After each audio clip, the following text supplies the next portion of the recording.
He died when he was 21 years old. He wasn't my brother, but my best friend. So when he died, I lost everything.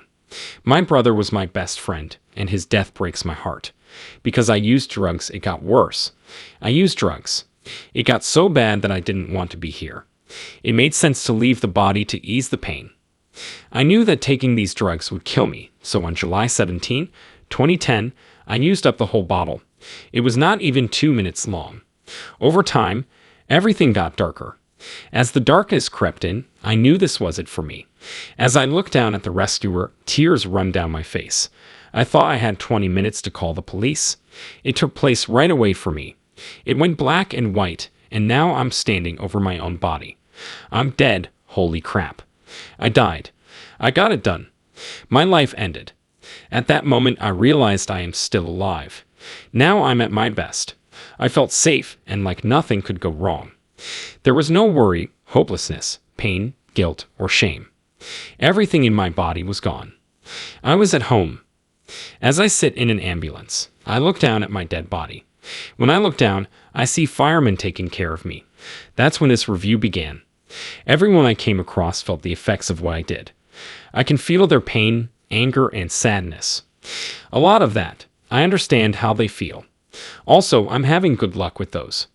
Two good emotions, joy and excitement, are starting to show. However, much worse. There was no choice made. I was prosecutor, jury, and judge. I was all about what I thought of myself. I was being hard on myself for things I could have done better or more efficiently. I wasn't able to solve any of the problems that came up in my life. What I realized was that nothing I did was finished, and nothing I did made a difference.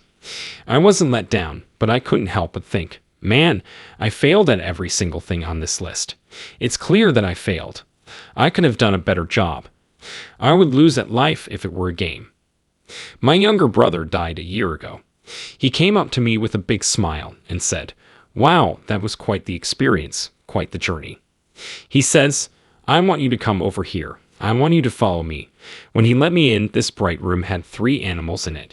There was 1 man and 2 women as guides. He was dressed in a tribal style, and the 2 women were dressed in Victorian style.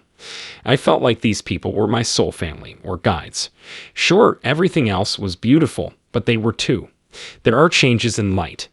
They were lighter and brighter than my brother, who had turned darker. "You have to work," these things told me. "You are missing something. You need to do it. You can wait for things to get better. You don't need to return. You're welcome to come back, but we don't have to." In my heart, I knew there was no other choice. Because I felt so bad about how bad I had been, I knew I had to go back. Our bodies are made up of mind, spirit, feeling, and body. Like a blanket, the mental body was thick and heavy with memories. I had memories come back to me. Like a storm. Like the way a body's weather works. The light flashed on and off, and it was dark. Memory was present in both the emotional and mental bodies. Like the halos of saints, the mental body I saw looked like a dot. Mine was dark, though. A ring of shadows. It was the same as before. There was a rolling field of energy around the mind. There was nothing there. It was clear that the mental body was working. It was crazy. It looked like a swirling black. The body itself looked sick and was heavy and thick from the poisons. Everything runs on energy from the spirit body. You can't do anything without the spirit body. It felt like the bodies were thick and heavy, and they kept getting heavier. After that, I had to deal with these dead bodies. Things had to be changed. I needed to get thinner. After that, an amazing holographic image appeared all around this room, which was my future.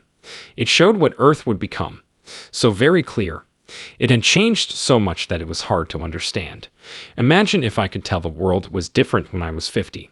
A lot of big changes happened on Earth. I was ready to die before the NDE, but now I want to live. I want to do my best. That changed who I am completely. I felt better when I had a reason to live and something to live for. Give your life a reason. Life doesn't give you life. It is up to you to decide what you want to do with your life. The theme of our lives is set in stone, but we have free will to choose how to live them.